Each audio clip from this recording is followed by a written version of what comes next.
Então, boa tarde a todos. Meu nome é Daniel Lade. Hoje a gente está aqui na Praça Artes para gravar o trabalho da matéria de Engenharia Ambiental e Energia da professora Norma. E eu sou do curso de Agronomia, primeiro período, da turma 1301.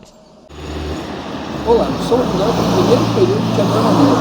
E hoje a gente vai falar um pouco sobre o tratamento de efluentes da matéria de Engenharia Ambiental.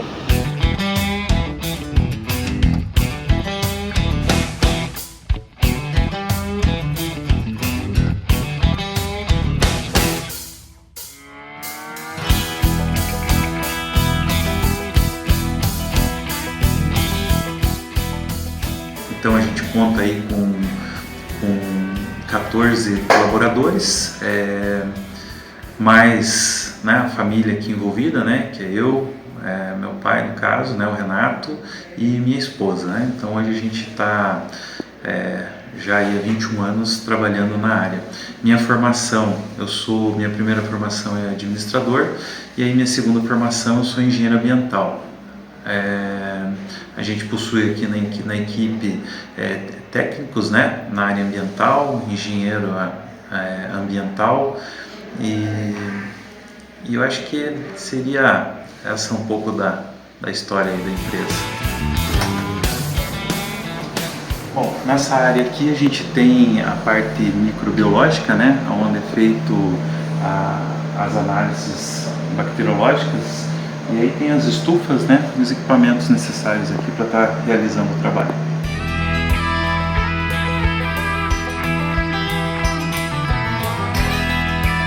O laboratório ele é composto pela parte físico-química, e pela parte microbiológica.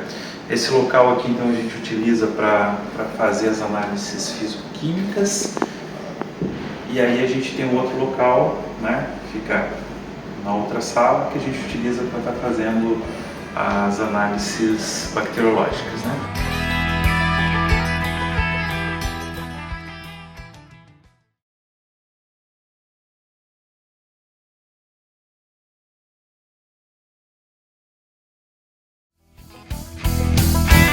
Bom, aqui funciona o tratamento da água utilizada nas pias do laboratório. Então a forma que a gente trata essa água é através da eletrólise, Então é feito o tratamento, a cloração, e aí a gente manda para a rede da Sanepar,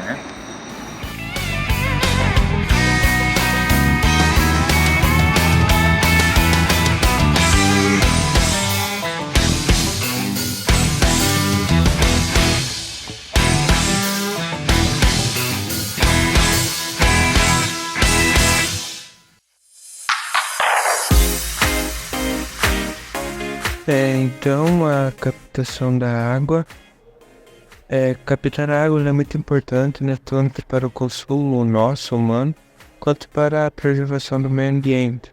Então, com o aumento da demanda e a escassez dos recursos hídricos, é fundamental a gente conhecer um pouco dos tipos de captações existentes, a fim de encontrar soluções para garantir o abastecimento adequado. Então, esse é o nome dado para a obtenção da água de diferentes fontes, como rios, lagos, nascentes, poços ou até mesmo a água da chuva, que pode, na captação da água, envolver a construção de infraestrutura e o uso de tecnologias específicas para coletar, armazenar e transportar os recursos para consumo humano, industrial, agrícola ou outras finalidades. Então, uma delas é a captação subterrânea, que é um método de obtenção e provenimento de aquíferos, que é uma técnica realizada por meio da perfuração de poços, ou seja, conhecido pela gente como poços artesianos, e durante todo esse processo é necessário abrir o solo até atingir uma camada de rochas permeáveis. Então, agora um pouco dos mananciais. Então, as fontes de águas usadas para o abastecimento são conhecidas como mananciais.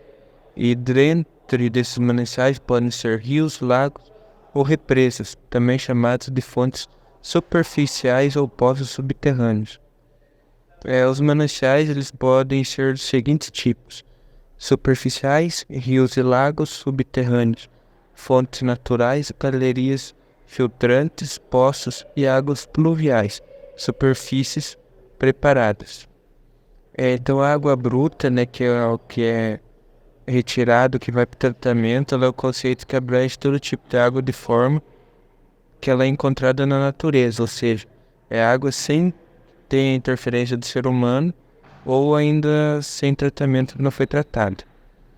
A adução, então, ela é o transporte da água do manancial, ou seja, do rio, lago, até o tratamento, para ser realizado o tratamento, ou da água tratada até o sistema de distribuição. Então, que uma adutora de água, ela é um sistema de tubulações, geralmente subterrâneas, que tem como principal objetivo transportar grandes volumes de água de um local de captação, como uma represa, poço, rio, lago, até as áreas onde a demanda é alta. Coagulação, ela é um processo químico e físico em que as partículas muito pequenas que são agregadas, formando flóculos para que possam decantar-se. Então, essa é uma das primeiras etapas do tratamento da água. Ela é o processo de desestabilização de partículas por neutralização de carga. Então, depois de neutralizadas, as partículas não mais se repelem e podem ser unidas. Então, a coagulação é necessária para a remoção da matéria em suspensão de tamanho coloidal nos efluentes. No Brasil, o coagulante mais utilizado é o sulfato de alumínio, que ele é obtido por meio da reação química entre o óxido de alumínio e o ácido sulfúrico. Então, o sulfato de alumínio ele é adicionado à água como óxido de cálcio, mais conhecido como cal verde. E a decantação, que neste processo a água ela passa por grandes tanques para separar os flocos das sujeiras formados na etapa anterior, que é a coagulação. Conclusão. Com esse trabalho a gente realizou então a visita na empresa Braságuas e para a gente foi uma experiência muito boa, pois podemos agregar um pouco mais do nosso conhecimento sobre como é realizado o tratamento da água, entre os outros processos. Então, todos os processos da água, os parâmetros físicos, químicos da água ali a serem avaliados para a gente ter uma água de boa qualidade.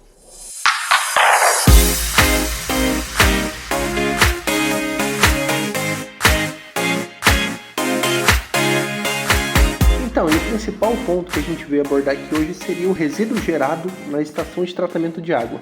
Então, no processo de produção da água potável, considerando como uma das etapas da indústria da água, ela é a geração de resíduos devido à presença de impurezas na água bruta e a aplicação de produtos químicos. Esses resíduos apresentam características e propriedades diversas e geralmente desconhecidas, dificultando a solução do problema. Os principais resíduos gerados nas ETAs possuem tecnologia de ciclo completo. São lodo de decantadores de água de lavagem e lavagem de filtros. As principais perdas de água nesse tipo de sistema ocorrem devido à necessidade de limpeza das unidades de tratamento para a remoção de resíduos, lavagem de floculadores, decantadores e filtros. O lodo é definido como resíduo sólido e, portanto, deve estar em consonância com os preceitos da Lei 12.305 de 2010. No Brasil, a implementação de sistemas de tratamento de água está sujeita ao licenciamento ambiental, conforme a Resolução 237 de 19 de dezembro de 1997, do Conselho Nacional de Meio Ambiente, CONAMA.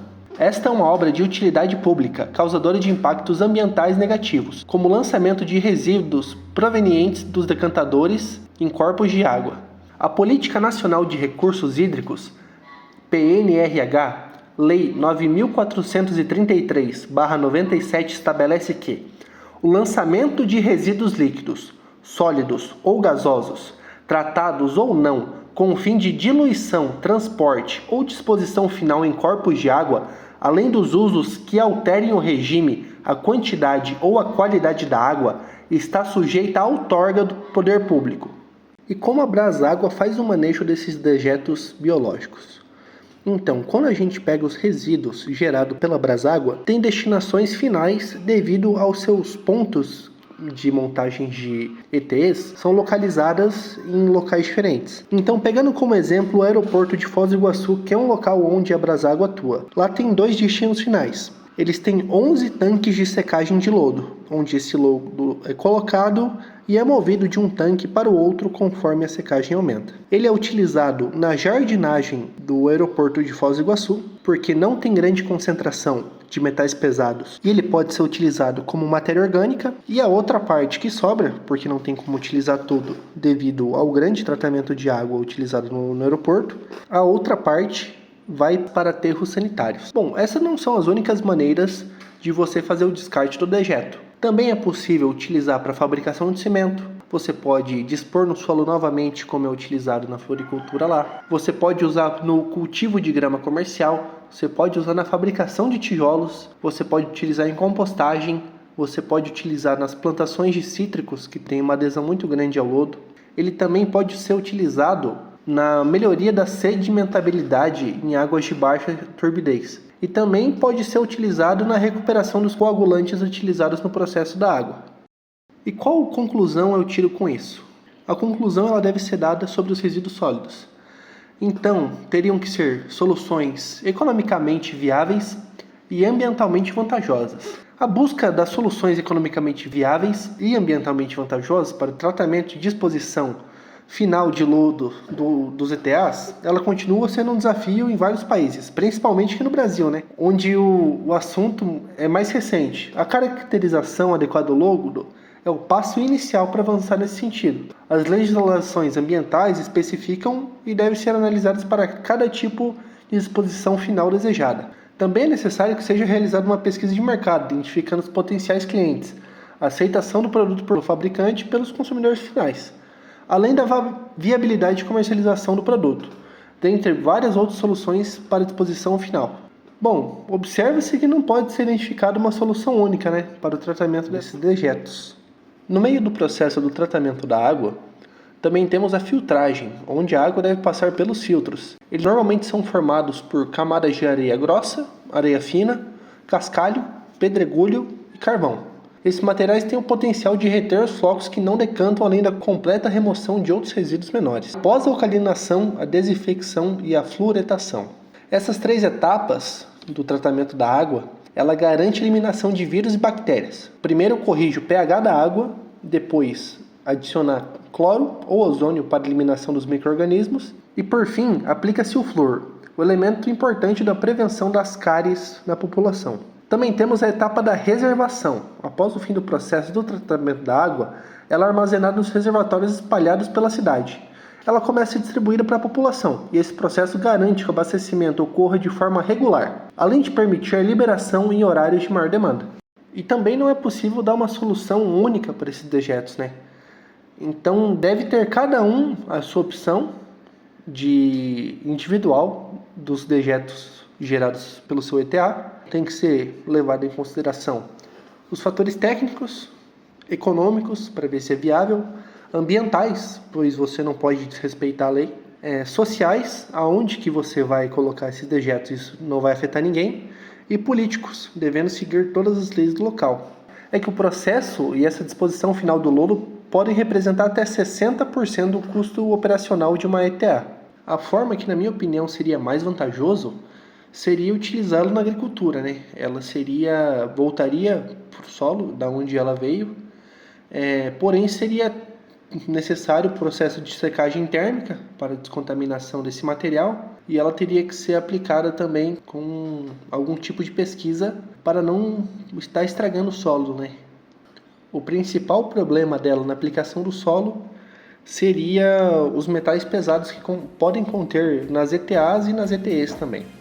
Essa seria a apresentação, eu espero que você tenha gostado do nosso trabalho e até uma próxima.